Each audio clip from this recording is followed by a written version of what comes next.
19세기의 미국은 지금도 굉장히 미국이라는 나라가 영향력이 크죠. 근데 막 19세기는 미국이 점점 이제 성장해 가는 이제 그런 시기였습니다. 그래서 미국 자체적으로는 낙관주의, 다 잘 된다. 그러니까 더 세상이 좋아지고 있다라고 생각을 하게 되었죠. 풍요롭고 산업도 발전하고 그리고 물론 전체에게 다 해당된 건 아니지만 보통의 백인 남자들에게도 선거에 참여할 수 있는 권리가 주어지게 되었습니다. 그리고 이 공장에서 쏟아져 나오는 그런 상품들을 팔아야 또 돈을 버는 거 아니겠습니까? 그러다 보니까 이제 유럽과 또 미국의 어떤 그 전 세계로 이제 제국주의를 팽창해가는 이제 그런 시기였습니다. 근데 이제 모든 것이 풍요로웠다고 해서 그것이 또 우리의 그 신앙도 풍요롭게는 하지 않는 것 같아요. 서부에 그 골드러시가 있게 되고 또 산업화로 인해서 많은 사람들의 어떤 그런 생각들이 처음에 그들이 그 미국으로 왔던 그 청교도의 어떤 그 뜨거운 신앙을 좀 이렇게 느슨하게 만들어 버리는 그 풍요가 이제 그런 그림을 저희들에게 이제 그려다 주는 거죠. 그리고 이 프랑스 대혁명으로부터 시작된 이제 계몽주의 사상이 이신론적인 사고와 또 고등 비평이라는 교회에 좀 교회를 어렵게 하는 그런 문화들을 양산해 내었습니다. 그리고 나중에는 1800년 중반에 이제 또 이 찰스 다윈의 진화론이 시작되면서 말 그대로 신앙하기가 어려운 말씀대로 살아가는 것이 힘든 그런 시기가 되었죠. 이제 그러다 보니까 세상은 풍요로운데 신앙은 어렵고요. 이런 가운데 예수님께서 곧 오실 것 같지 않다라는 생각들이 많은 사람들의 마음속에 들어가기 시작했던 것 같아요. 그래서 교회나 신학교에 있는 교수들조차도 예수님께서 곧 오실 거라는 그 얘기를 하기가 굉장히 어려웠어요. 시기가 너무 좋으니까 이제 이 땅에서 하나님의 그 세상이 한 1000년이 있을 것이고 그 다음에야 예수님께서 오실 것이다. 이렇게 이제 해석하는 이들이 굉장히 많았다라는 거죠. 자, 그런데 이제 그런 시기에 하나님께서 미국의 또 전역에 어떤 그 대각성 운동, 숫자로 치면 이제 2차 대각성 운동을 일으켜 주시면서 이 동부의 그 곳곳에서 큰 부흥이 일어나게 됩니다. 그리고 교회가 많이 생기게 되었고 또 그 교회에 출석하는 성도들이 많이 늘었죠. 근데 이런 가운데 우리가 오늘 이야기의 주인공인 윌리엄 밀러를 발견하게 됩니다. 이 윌리엄 밀러가 이제 등장하게 되는 것이죠. 윌리엄 밀러는요, 이 1840년경에 있었던 그 재림 운동의 거의 그 중앙에 있는 그런 인물이었습니다. 대부분 교회들이 예수님께서 1000년 뒤에 오실 거다라고 얘기하는 그 반면에 밀러는 그 반대로 예수님께서 곧 오실 것이고 그 다음에 천년기가 있을 거라는 그런 이야기를 사람들에게 하기 시작한 거죠. 그래서 밀러가 얘기했던 예수님이 재림하시고 그 다음에 그 천년이 있을 거다라고 해서 이것을 이제 전천년설이라고 이야기를 합니다. 그런데 그 시대의 그러니까 재림교회와 연결해서 이 밀러주의 운동을 하는 사람들을 좀 봤을 때에 요즘의 그 학자들은 이 밀러가 아주 독특한 그런 신앙을 가지고 있었다라고 이야기하지만 밀러가 얘기했던 그 천년설은 그 시대에 또 소수의 어떤 그 신학자들이 이야기했던 그런 성경 해석 방법이었다라는 거예요. 뭐 예를 들면 존 넬슨, 다비, 찰스 피터, 조지 밀러, 조나단 에드워드, 지난 시간에 잠깐씩 언급했던 그런 신학자들, 그런 목사들이 이제 그런 이야기를 했다라는 것이에요. 그러니까 전체가 다 어떤 그 복천년설, 예수님께서 천년기 후에 올 거라고 얘기했지만 그 반대로 소수의 학자들이 예수님께서 곧 오실 거라는 이야기를 했고 그 가운데 몇 명 가운데 또 한 명이 이제 윌리엄 밀러라는 것입니다. 근데 이제 윌리엄 밀러의 이 전천년설이 좀 의미가 있는 것은 성경에 있는 내용을, 성경의 그 예언을 문자적으로 받아들였다라는 거죠. 그러니까 많은 사람들이 그냥 어떤 그 성경의 내용을 역사적인 사실이 아니라 어떤 이상으로서 또 너무나 멀리 있는 그런 사건으로 보고 있는데, 밀러는 또 그리고 몇 소수의 학자들은 그것을 성경이 말하는 글자, 문자 그대로 그 예언이 성취될 거라는, 또 어떤 그 이벤트, 어떤 그 사건들을 중심으로 성취될 거라는 그런 확신이 있었다라는 것입니다. 자, 우리가 이제 그 밀러의 그 재림 운동을 이야기할 때에 이 재림교 책을 보게 되면 그 전에 한 100년 전쯤에 예수님께서 곧 오실 거다라고 예언까지는 아니고요, 성경을 해석했던 그런 인물이 있었습니다. 이게 누구냐면 18세기 중반에 이 마누엘 라쿤자라는 신학자가 있었습니다. 이 신학자는 천주교 신부였어요. 근데 이제 성경을 연구하다 보니까 보통 이제 그 시대의 천주교의 어떤 학자들은 예수님의 그 재림을 과거에 이미 일어났다라고 해석하는 그런 학파가 또 있었고요. 아니면 저 멀리, 아주 멀리 있을 그 훗날의 사건으로 해석하는, 미래주의로 이렇게 해석하는 일들이 굉장히 많았거든요.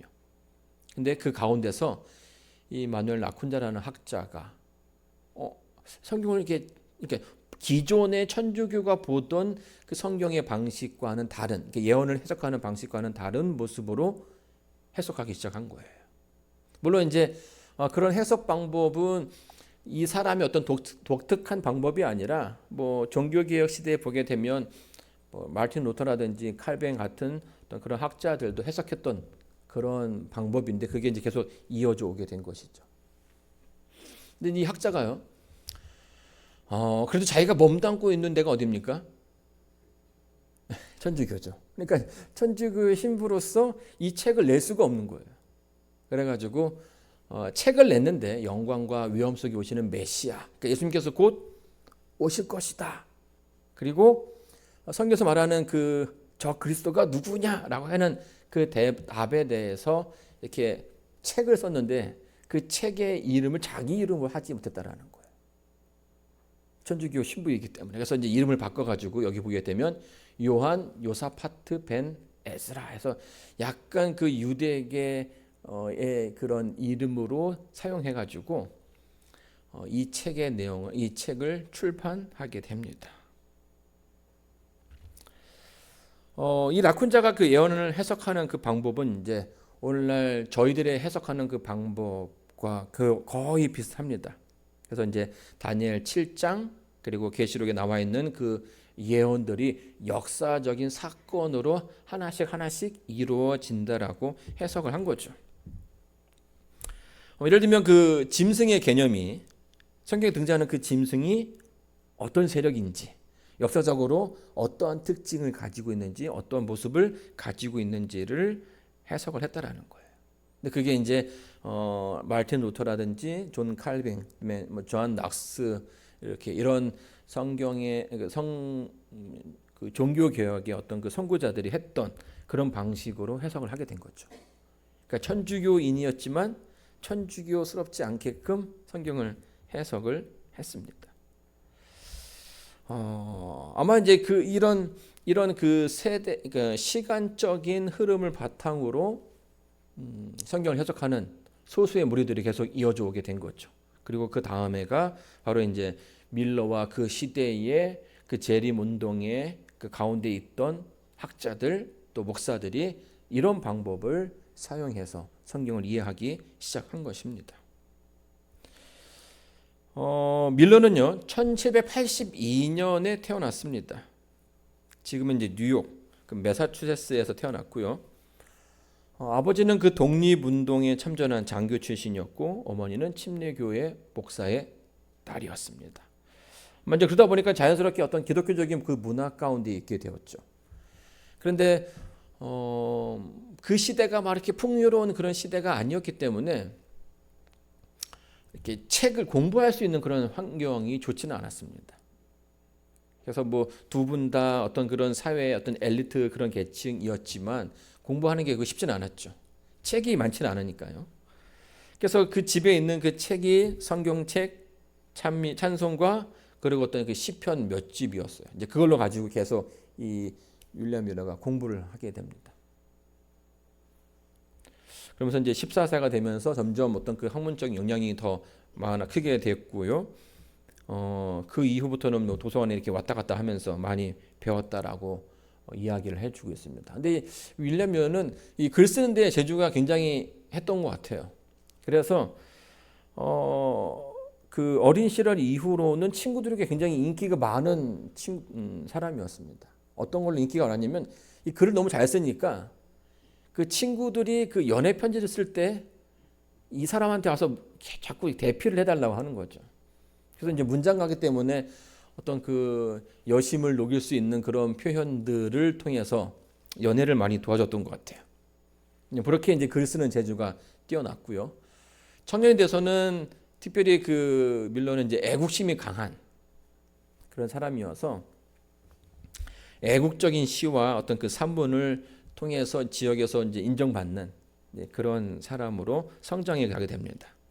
자, 근데 이제 이 윌리엄 밀러가 이제 청년기에 들어서면서 여러 많은 그 철학들을 좀 접하게 돼요. 그래서 뭐 볼테르니, 휴մ, 볼리, 페인 등 이제 그들이 썼던 그 철학 책들을 탐독하기 시작하면서 자기도 모르는 가운데 이제 이실론, 하나님께서 이 땅에 이 세계를 만드셨지만 이 세계에 개입하시지는 않는다. 그냥 저절로 흘러가게끔 내버려 두신다라는 그 이실론 사상에 빠져 있게 되었습니다. 그래서 한 12년 동안 이제 이실론 가운데 살게 됐죠. 당시 그 미국의 상류층들은 다 이렇게 이실론적인 신앙을 가지고 있었어요. 왜냐하면 약간 좀 이실론이 그 당시에는 굉장히 고급스러운 어떤 그런 사조라고 생각이 됐던 거죠. 그냥 성경을 다 믿는 것이 아니라 이 부분은 우리가 믿을 수 있어. 이 부분은 너무 허구맹랑한 이야기니까 믿을 수 없어. 이렇게 이제 어떤 좀 높은 위치에서 이 성경을 판단하는 그런 모습들이 그 시대의 어떤 계몽 사상과 또 그 과학이 발전한 그런 가운데서 상당히 인기가 있었던 그런 신앙관이었습니다. 자, 그런데 이렇게 이제 윌리엄 밀러가 그 이실론 가운데 한 12년 동안에 그렇게 잘 믿고 있었는데 그의 그 마음 가운데 그 늘 들었던 그 질문이 있었어요. 그러니까 이신론을 가지고도 그게 뭔가 좀 풀지 못하는 정확한 대답을 할 수 없는 게 있었는데 그게 하나 뭐냐면 첫 번째가 하나님의 섭리라는 것을 이 윌리엄 밀러는 믿고 싶었다라는 거예요. 그러니까 세상이 그냥 저절로 흘러간다라고 이야기하기에는 무언가 좀 그 의미 있는 것들, 무언가 좀 내 뜻과는 그러니까 그냥 저절로 됐다라고 보기에는 어려운 일들이 주변에서 일어나기 시작하는 거죠. 하나님께서 역사하신다라는 그 사실이 느껴지는 거였어요. 그러니까 그 부분에 대해서 답을 찾지 못했던 것입니다. 그리고 두 번째는 그가 이제 이 영혼 멸절을 이제 혐오했기 때문에 이실론 사상을 믿었지만 거기에 대한 어떤 의문점을 갖고 살아왔던 것입니다. 윌리엄 밀러는 굉장히 똑똑한 사람이었습니다.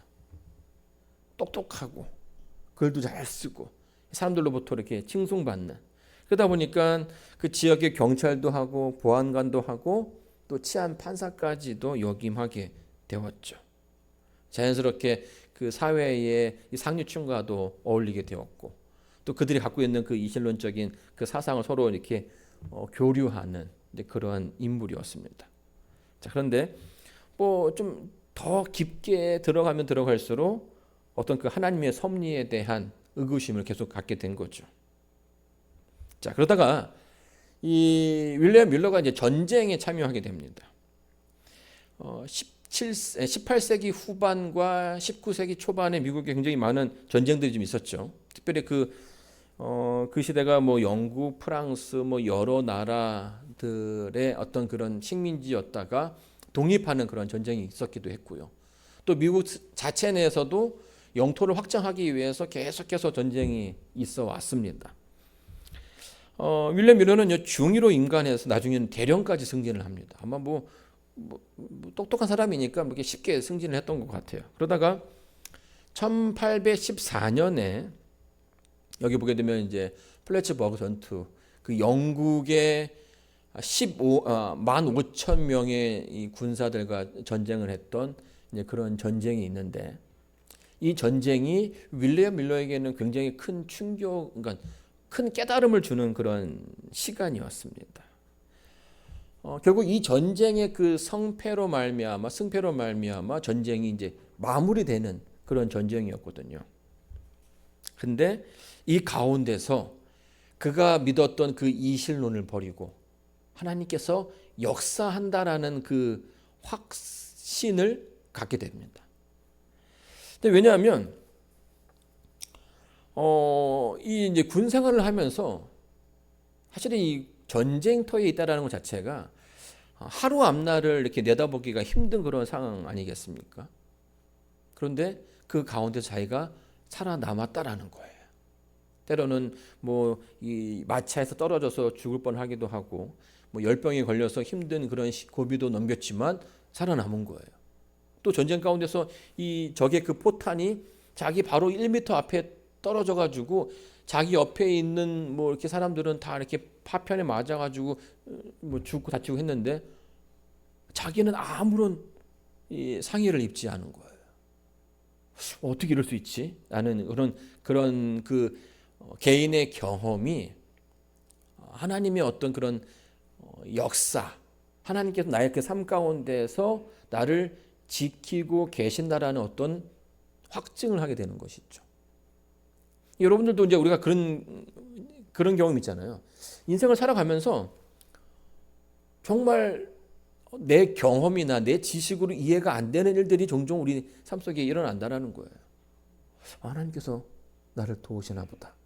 하나님의 어떤 그 역사를 경험하게 되는 그런 때가 있는 것처럼 윌리엄 밀러가 이제 그런 경험을 하게 된 것입니다.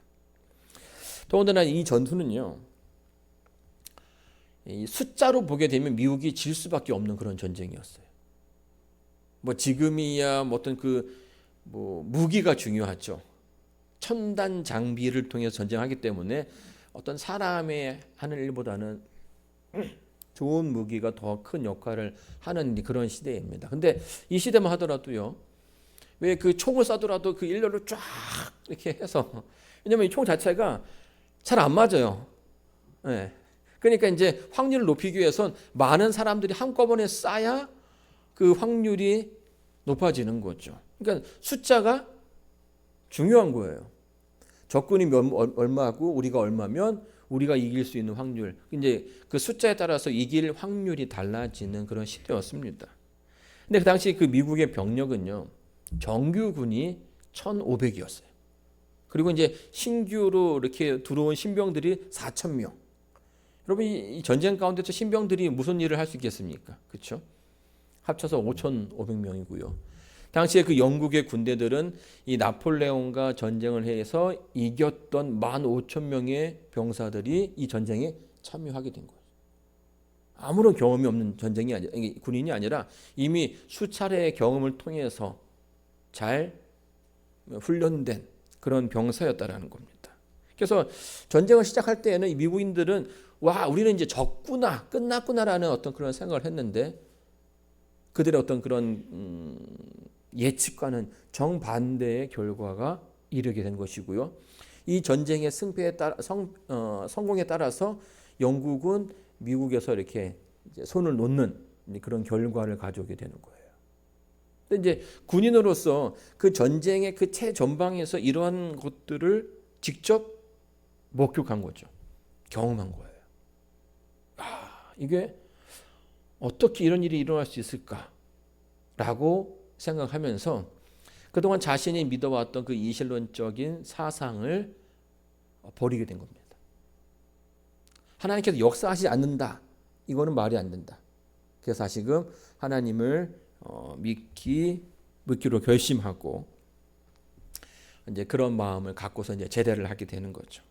그래서 이제 군 복무를 마치고 밀러는 뉴욕주에 있는 햄프턴 부근에다가 집을 마련하게 되었고 거기서 농사를 짓게 됩니다. 이게 이제 그 집이에요. 굉장히 좋은 집이죠. 지금 LNG 화인 유산관리위원회에서 이 건물을 사가지고 잘 이제 보존하고 있습니다. 예. 근데 아마 이제 군인 대령으로도 제대했기 때문에 아마 넉넉한 그런 재산이 있지 않았나 싶습니다. 그러면서 이제 어릴 적에 어머니로부터 받았던 그 성경의 이야기, 하나님에 대한 그 신앙이 점점점 이제 회복이 되는 거죠. 그런데 군에 가기 전에 그가 어울렸던 친구들이 어떤 사람들이었습니까? 상류 계급이었지만 다 이신론을 믿는 그런 사람들이었죠. 그러니까 이제 이 오랜 친구가 전쟁을 마치고 돌아온 친구가 다시 교회 다니는 모습이 이 친구들의 친구들에게는 좀 이상해 보이는 거죠. 제가 좀 정신이 없나 보다. 그러면서 이제 막 이렇게 어떤 그 논쟁 아닌 논쟁을 하게 되었던 것 같아요. 그래서 이제 윌리엄 밀러가 그게 이제 듣기 싫은 거죠. 그래서 어떻게 하냐면 성경을 공부하기 시작합니다. 내가 이 성경으로 저들과 이렇게 토론해서 이겨야겠다. 그래가지고 이게 보게 되면 한 1816년부터 한 2년 동안 아주 열심히 성경을 연구했다라고 합니다. 그래서 이게 아마 그때에 사용했던 성경은 아닌 것 같은데 이 성경은 1830년대에 윌리엄 밀러가 설교할 때 사용했던 그런 성경책이라고 얘기를 해요. 근데 이제 이 윌리엄 밀러는 성경을 아주 열심히 공부를 했습니다. 그래서 성경을 창세기부터 읽어가면서 이해가 되지 않는 부분에서는 그 다음 넘어가지 않았어요. 이해될 때까지. 그리고 성경이 서로 연결된다라는 그런 큰 확신 가운데 성경을 전체적으로 이제 보기 시작을 했죠. 2년간 연구 후에 다니엘과 계시록에서 예수님께서 곧 오실 거라는 그런 예언을 발견하게 돼요. 여러분 아시는 것처럼 이 다니엘서와 계시록을 주는 그 기별이 예수님께서 이제 이 시대 가운데 어떻게 역사하실지 또 이 지구가 어떻게 정결함을 입을지에 대한 이야기를 하고 있죠. 그렇게 또 연구하고 또 그것도 모자라서 더 열심히 연구를 합니다. 그러면서 이제 나중에 이제 그가 성경의 그 연구한 결과로 얻은 핵심은 전 천년설. 그러니까 예수님께서 1843년에 오실 것이다. 이거는 이제 숫자적으로 나오는 이제 그런 결과거든요. 그리고 그때에 이 지구상의 모든 악인들은 소멸하게 될 것이다라는 결론에 이르게 됩니다. 두 번째로는 모든 성경 서로 연결이 되어서 서로 성경이 연결되고 서로 이해하게끔 해석하는 데 도움을 준다라고 그렇게 결론을 내렸습니다. 그래서 이제 그 사실을 자기 혼자만 알고 있기 뭐해서 이제 1823년부터는 이제 그 이웃들에게 이야기 시작했어요. 동료 목사님들에게. 그리고 다른 사람들에게 전하기 시작했죠. 그래서 굉장히 그의 그 논리가 사람들에게 많은 어떤 그런 임팩트를 줬죠. 아주 숫자적으로 정확하게 예시된, 여러분 이제 어린 시절부터 배워왔던 그 다니엘서의 2300주야의 그 해석에 관한 그런 연구들이 이제 그 연구들을 윌리엄 밀러도 그 사람들 앞에서 다 이렇게 하나씩 풀어줬다라는 거예요. 그래서 상당히 많은 어떤 그 반향을 일으키게 되죠. 그래서 사람들이 그 집회에 오게 되었고, 심지어는 그래서 그 당시 그 침례 교회에서는 윌리엄 밀러에게 설교할 수 있는 그런 자격을 주기도 했습니다. 그리고 굉장히 많은 강의들을 하게 됐죠. 그래서 뭐 1832년 같은 경우에는 그가 3200번 강의를 했다라고 그 기록에 남겨져 있어요. 굉장히 많이 한 거죠. 네. 자, 근데 1838년부터 이제 그런 기별을 계속 전하기 시작하면서 그와 함께 그 뜻을 같이 하는 사람들이 생기게 됩니다. 뭐 평신도들은 말할 것도 없이 교회 목사들도 그 해석을 공감하고 또 같은 방향으로 이렇게 설교하는 무리들이 동료들이 생기기 시작했죠. 이제 그들이 누구냐면 바로 저희가 이제 지난 시간에 언급했던 조시아 리치라든지 찰스 피치 같은 그런 사람들. 이 찰스 피치 같은 경우에는 지난번에 그 뉴욕시에서 그 설교했을 때 뭐 10,000명이 회개했다라고 이렇게 기록이 남을 정도로 유명한 전도 부흥 강사였습니다. 그리고 39년에 이제 조슈아 하임즈라는 그 목사가 그 대열에 합류하게 되죠. 근데 이제 뭐 아시는 것처럼 이 예수님의 재림이 곧 다가올 거다. 그러니까 그 당시에 많은 교회들이 우리가 너무나 살기 좋은 시대에 있기 때문에 예수님은 1000년 뒤에 오실 거다라고 이렇게 판단하는, 그렇게 해석했던 그런 시기에 예수님께서 곧 오실 거다라고 하니까 생각보다 그 무리에 이렇게 함께 참여하는 이들이 많아지기 시작했어요. 그리고 그들과 함께 동역하는 동역자들이 많아진 거죠. 근데 사실은 윌리엄 뭐 이렇게 뭐 똑똑하기도 하고 글을 잘 쓰기도 하지만 어떤 조직적인 부분에서든지 뭐 아이디어를 내는 부분에서는 이렇게 탁월하지는 않았던 것 같아요.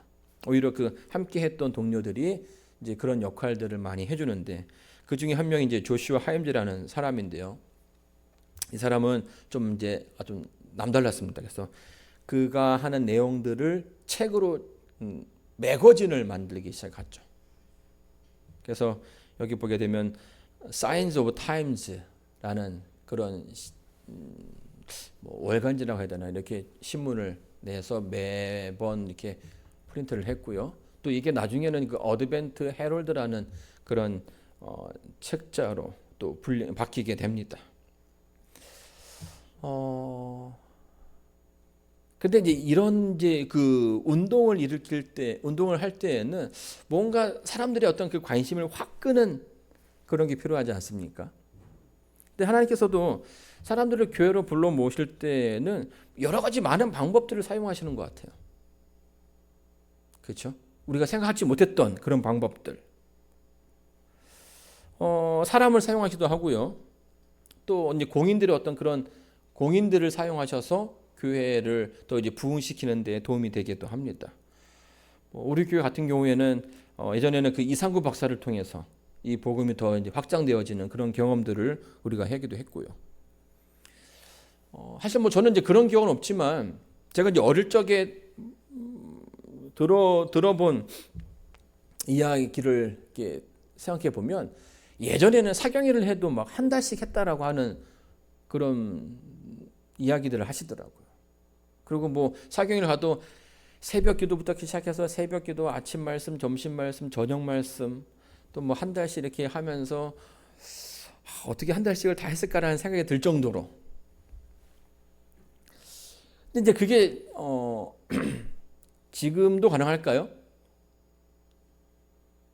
한 달 하자고 하면 예. 지금은 좀 어려울 것 같죠. 예.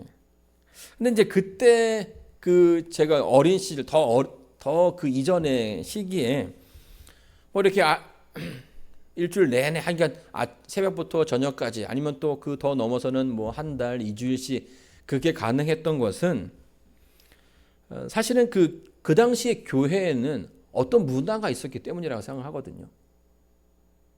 그러니까 밖의 세상보다 교회가 더 많았어요. 볼 게 많았고 또 이렇게 사람들에게 줄 수 있는 것들이 많았다라는 거죠. 왜냐하면 그 시대는 이제 선교사들이 막 들어왔고 선교사들이 가지고 왔던 어떤 그 기별들 자체가 그 시대 사람들에게는 굉장히 생소한 그런 기별이었어요. 뭐 기별도 생소했지만 그들의 그 모습도 생소했죠. 그래서 그런 것들이 사람들에게 많은 어떤 그런 광고 효과를 가져다 주지 않았나라고 생각이 되는 거예요. 또 그 시대는 TV가 없는 그런 시대였죠. TV가 없으니까 밤에 뭘 합니까? 할 게 없는 거예요. 그래서 그냥 삼삼오오 이렇게 집에서 모여서 얘기하다가 교회에서 뭘 한다 하면은 다들 교회로 와서 이렇게 참여하기가 굉장히 쉬웠다라는 거예요. 저도 어릴 적에 보니까요. 제 어릴 적 기억에 화요일 날 교회에서 영화를 보여준 적이 있어요. 제 기억으로는 그 피노키오 영화였는데 그때 막 그 방에 있던 아이들이 얼마나 많았는지 그 문화를 처음 접하게 된 거죠. 근데 그런 일들이 그 시대는 가능했다라는 거예요. 하나님께서 어떤 그런 물건들 또 어떤 인물들을 또 택해서 교회가 부흥할 수 있는 그런 어떤 그 기초를 마련해 주셨죠.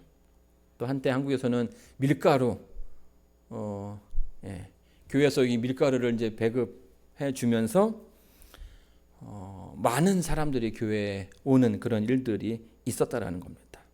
제가 이제 이 말씀을 왜 드리냐면 이 당시 그 밀러의 그 재림 운동인데 큰 광고 효과가 있었다라는 거예요. 그냥 이렇게 기별도 기별이지만 사람들로 하여금 혹하게끔 하는 그런 이벤트가 하나 있었는데 그게 뭐였냐면 이렇게 사람들의 호기심을 자극하게 하는 이제 그 시대의 그 감리교회에서 이제 집회하는 그런 모습인데요.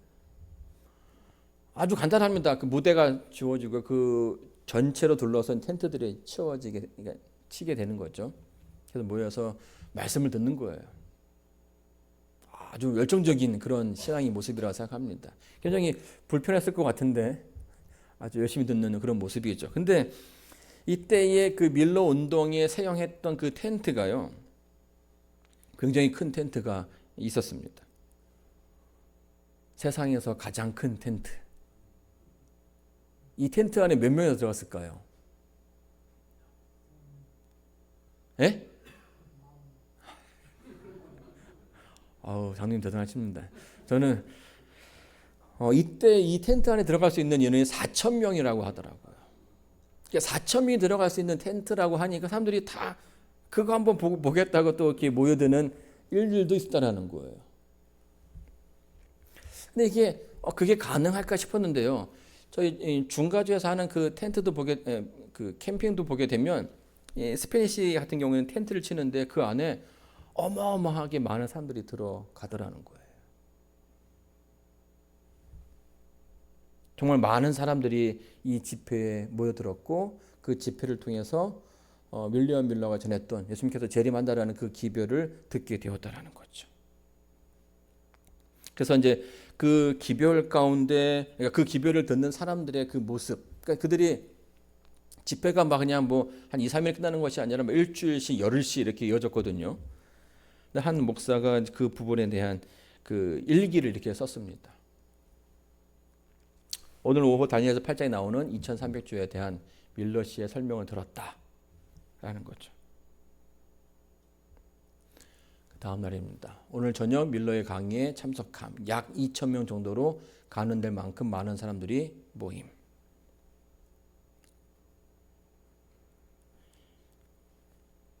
(20일입니다) 거기에는 모든 회중을 침묵시키고 주의 깊고 초조한 마음으로 집회를 임하게 하는 어떠한 굉장한 과마력이 있었다. 밀러 씨는 그의 강의 주제에 대한 따뜻한 여운으로 강의를 마무리하며 그의 기별을 집으로 돌아가는 청중들의 마음과 양심에 깊이 심어 주었다. 그 장면을 말로 설명하는 것은 불가능하다. 그 자리에 참석하지 않고 전해 듣는 것만으로는 그것에서 일어난 일을 알 수 없다. 그 메시지가 전해지는 그 텐트 안에 그 아주 뜨거운 열기가 있었다라는 것을 묘사해 주고 있습니다. 그래서 특별히 뭐 이날은 이제 마음이 그 심란해진 사람들에게 자리에 남아서 기도할 수도 있다라고 했을 때 정말 많은 사람들이 남아서 자기의 그 죄를 회개하고 그 가운데서 하나님의 어떤 그런 능력을 받는 일들이 있었다라는 거죠. 26일입니다. 도시 전체, 특히 밀러가 강의한 카스코 스트리트 교회에서 종교적인 주제에 대한 상당한 열기가 달아올랐다. 많은 사람들이 자신이 죄인임을 인정하며 앞으로 나와 하늘로 가는 길을 택하기로 다짐했다. 이렇게 오늘 하루도 가고 또 며칠이 지나면 더 이상 시간이 주어지지 않겠지라고 마무리하고 있습니다. 이 말은 정말 많은 사람들이 그 회심하면서 그 앞에 나왔다라는 거예요. 근데 사실은 이렇게 했던 이유 중에 하나는 율리안 밀러가 말했던 그 예수님의 그 재림의 시간이 얼마 남지 않았다라는 것을 이제 그들이 이제 인지하기 시작하면서 그들의 어떤 그 각성, 회개가 좀 더 적극적으로 이렇게 이루어졌다고 생각합니다.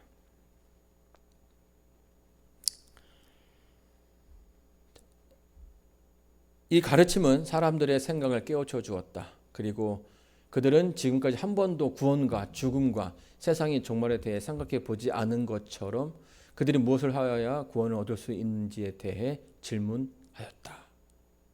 네. 매일 저녁 이 밀러는 수천 명의 청중을 대상으로 강의를 하게 되었고 그 강의 가운데 수많은 사람들이 자신의 그 삶을 되돌아볼 수 있는 그런 기회가 주어지게 됩니다. 그리고 내가 어떤 삶을 살아왔는지, 그리고 앞으로 오실 그 예수님의 그 재림 앞에 내 모습이 어떠한지를 살피게 된 것이죠.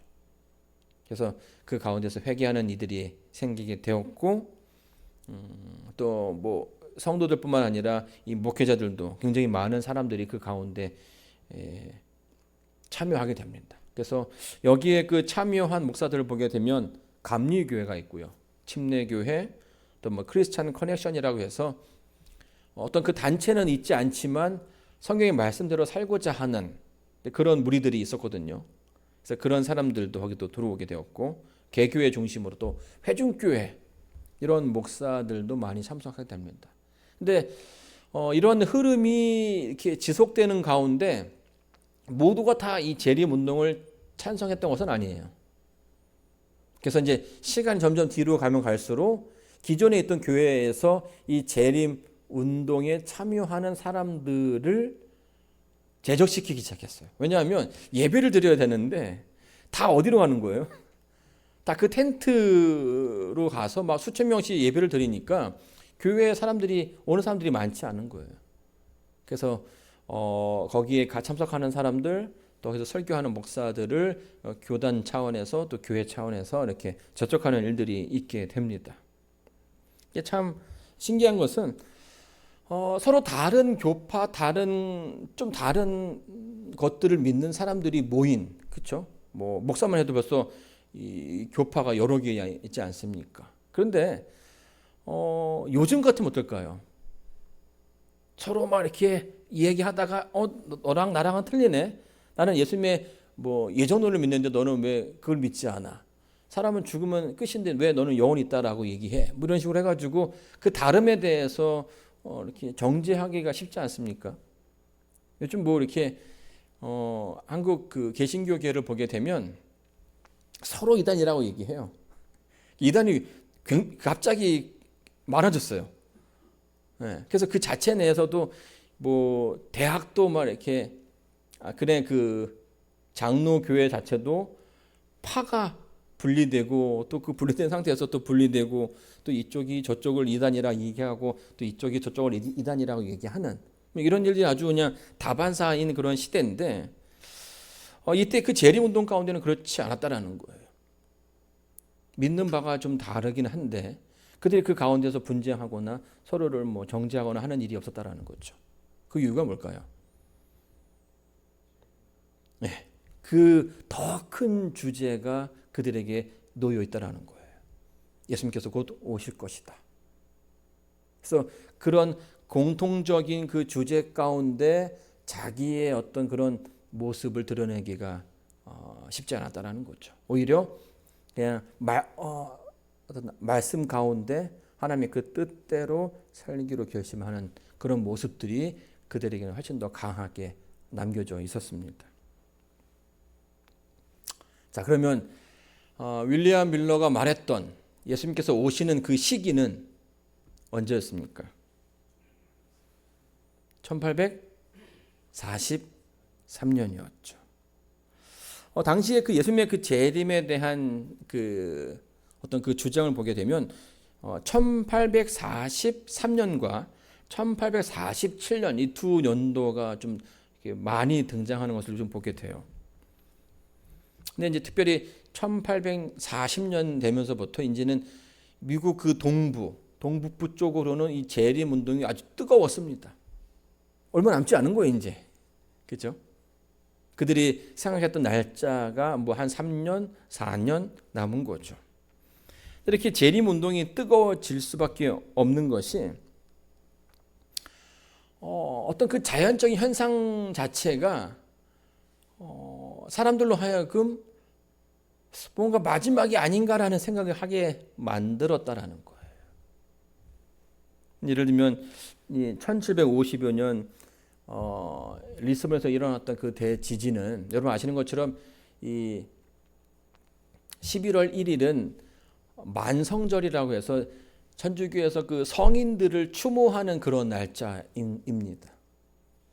근데 그런 절기를 지키고 있는데 갑자기 이 스페인에 이 지진이 일어나가지고 당시 스페인의 인구가 16만, 17만인데 3, 4만 명이 이 지진으로 인해서 죽었다라고 얘기하죠. 그러니까 4분의 1이 사라지게 된 겁니다. 그러니까 사람들이 이 지진을 겪으면서 어떤 그 천주교에 대한 생각도 좀 하게 되었고 하나님께서 왜냐하면 그 시대에 이 천주교 굉장히 좀 이렇게 좋은 모범을 보여주지 못했습니다. 그러다 보니까 하나님께서 어떤 그 저거 한 것 아닌가 하는 어떤 그런 생각들을 많이 하게 되었던 거죠. 자, 그리고 1780년대에 보게 되면 미국 동부에 있었던 암흑일이 있었습니다. 갑자기 해가 어두워진 거죠. 그리고 1815년 9월에는 미국 동부에 정말 아주 큰 폭풍이 지나가면서 해안 일대를 다 강타했고요. 33년 11월 15일에는 서반구에 유성우가 있었고요. 막 그냥 그 별똥별들이 막 이렇게 비 오듯이 쏟아지는 그런 일들이 있었습니다. 그리고 뭐 북극과 사건 때문에 또 한 달 동안 그 혜성이 지구 가까이 있었던 그런 일이 있죠. 이제 그 장면을 이제 이렇게 사파로 놓은 그런 책이 있는데요. 이런 징조들이 상당한 역할을 했다라는 것이에요. 왜냐하면 사람의 어떤 그 심리라는 게 참 이상하죠. 밀로의 그 재림 운동 가운데 사람들이 재림에 대한 생각을 하다 보니까 세상의 움직임이 다 이제 그렇게 흘러가는 것처럼 보인다라는 거예요. 그리고 모든 것이 다 예수님의 그 재림을 이야기하는 것처럼, 특별히 여러분 아시는 것처럼 그 대속죄일 전에 뭐가 있습니까? 나팔절이 있죠. 이 나팔절의 의미는 뭐예요? 나팔을 불어서 앞으로 10일 후에 대속죄일이 있으니 모두 준비하십시오라는 그 기별을 전하는 거예요. 그러니까 그 전에 재림 운동 전에 있었던 그런 크고 작았던 그 자연 현상들이 마치 사람들에게 이것이 우리로 하여금 준비하라고 하는 것은 아닌가 하는 생각을 하게 만들었다라는 거죠. 이 징조라는 것 자체가 뭐예요? 징조가 아닌가 하는 것 자체가 어떤 그 사건이나 변화가 일어나기 전에 신호나 메시지라고 우리가 이해하지 않습니까? 그런 모습들이 사람들에게, 그 시대에 살았던 사람들에게는 예수님께서 곧 오시는 것 아닌가? 마지막 때를 향해 가는 것은 아닌가? 라는 생각을 하게 만들었다라는 거예요. 사람들이 막 이제 재림이 가까웠다라고 이야기해 주고 있고요. 또 여러 그 자연 현상들이 마치 그것을 이렇게 서포트하는 것처럼 모습을 보였어요. 그렇다면 예수님은 정말 과연 언제 오시는가 하는 거죠. 마태복음 24장 36절에 보면 그러나 그날과 그때는 아무도 모르나니 하늘의 천사들도 아들도 모르고 오직 아버지만 아시느니라. 1843년인데요. 밀러는 그 날짜를 언제로 잡았을까요? 밀러는 마지막까지도 그 몇 월 며칠이라는 그 부분에 대해서는 언급하지 않았다는 거예요. 왜냐하면 성경이 아주 분명하게 그 때는 아무도 모른다라고 이야기했기 때문이죠. 다만 그 연도를 해석해 보니까 그때가 언제입니까? 1843년이라는 거죠. 그래서 43년부터 44년 사이에 오시지 않겠는가라고 생각을 하게 돼요. 그러다가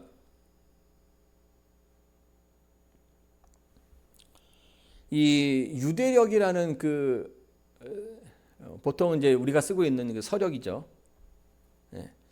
우리 달력과는 유대력과는 좀 다 차이가 있지 않습니까? 그래서 6월절이 시작하는 시기로부터 해서 약간의 좀 조정을 하게 됩니다. 그래서 43년 3월 21일부터 44년 3월 21일 그 사이에 오실 거라고 막연한 그런 기대를 하게 되었어요. 근데 아마 그 처음에 이 3월에 오시지 않겠는가 이렇게 얘기를 했죠. 근데 처음에 그들이 기대했던 날짜에는 오시지 않았어요. 그래서 이제 1차 실망을 하게 되죠. 근데 나중에 하다 보니까 뭘 발견하게 돼요?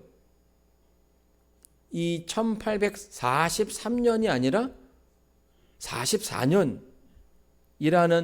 결론에 도달하게 됩니다. 그 이유가 뭔지 아시죠? 그 BC와 AD 사이에 0이라는 그 0년이 없죠. 그래서 이제 그거를 더하게 된 거예요. 그래서 BC 457년 마이너스 2300년을 하면 1843년인데 거기에 이제 0년이 없는데 0년을 그러니까 그 숫자의 개념을 넣어야 되니까 1년을 플러스하면 그 시기가 1844년이 나오게 되는 거죠. 그래서 먼저 3월이나 4월.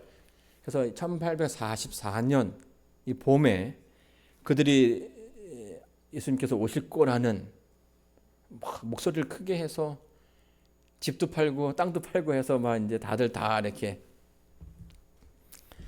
복음 운동에 합심하게 됩니다.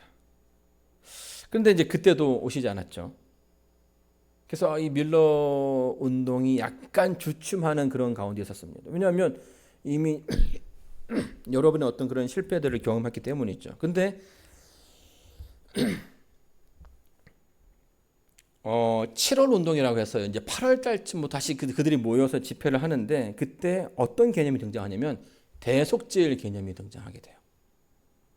특별히 그 다니엘서 8장의 성소가 정결해지는 그 장면 가운데 이것은 대속죄일에 이 성소를 깨끗하게 하는 일이 그 날짜가 7월 10일이지 않습니까? 근데 그게 이제 그 유대력인데 다시 지금의 날짜로 하게 되면 그 날짜가 1844년 10월 22일인 거예요.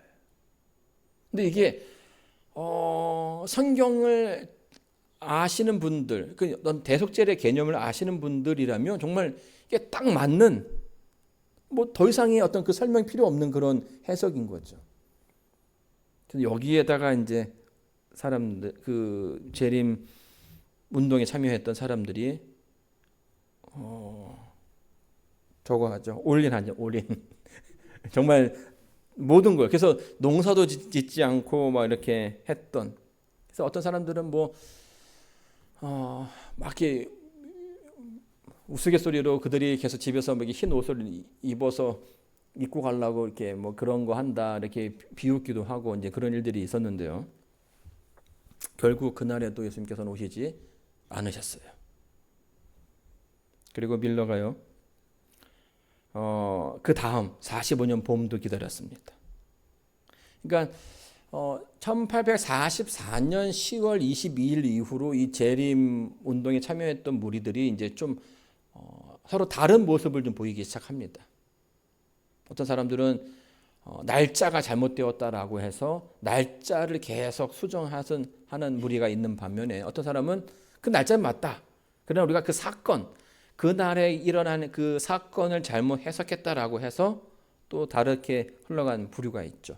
근데 그 부류가 나중에 이제 그 제7일 안식 예수 재림교의 어떤 그 시조가 처음에 되는 거죠.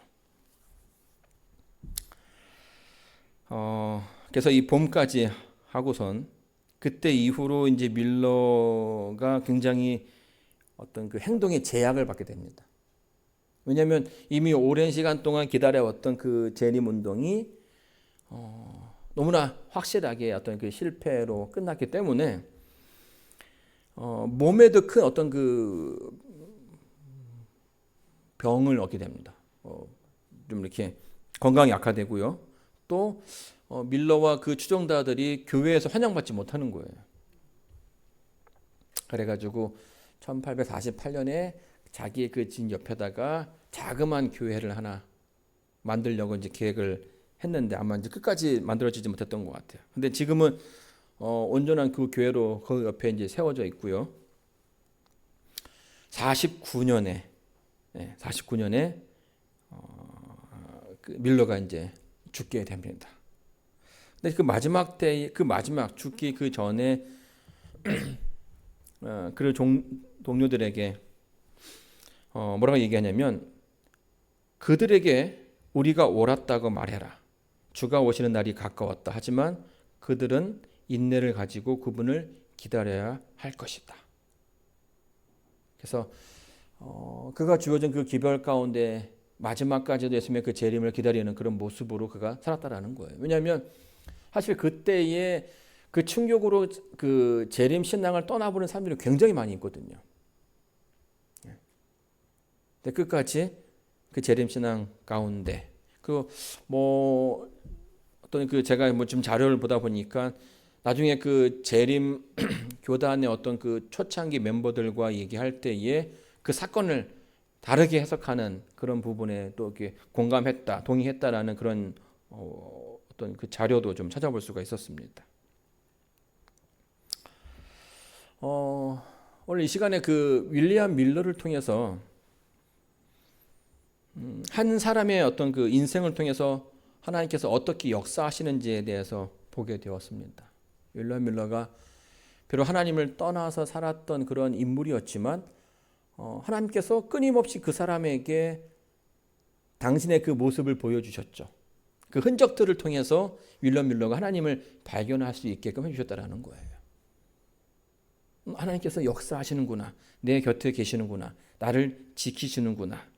비록 밀러가 세상의 조류에 휩싸여서 흘러갈 뻔했지만 하나님께서 늘 옆에 계시다라는 그 생각을 떨쳐버릴 수 없었던 것입니다.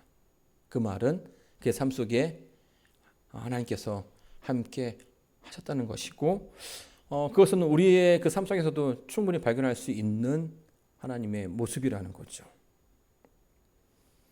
비록 그가 목사가 아니었지만 그 누구도 그의 그 열정, 재림을 사모하는 그 열정은 가볍게 체험할 수 없습니다.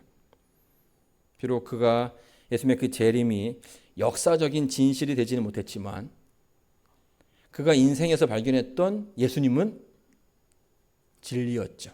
진짜였죠. 진리이신 예수님을 그가 발견하게 되었던 것입니다. 사랑하는 성도 여러분, 이 밀러가 자신의 그 삶 속에서 발견했던 참 진리이신 예수님, 그리고 따라하기 원했던, 그래서 그분의 그 재림을 기다렸던 밀러의 그 뜨거운 열정이 오늘 저와 여러분의 삶 속에서 좀 많이 드러났으면 좋겠습니다. 그가 발견한 진리가 오늘 우리가 발견하는 진리가 되기를 바라고요.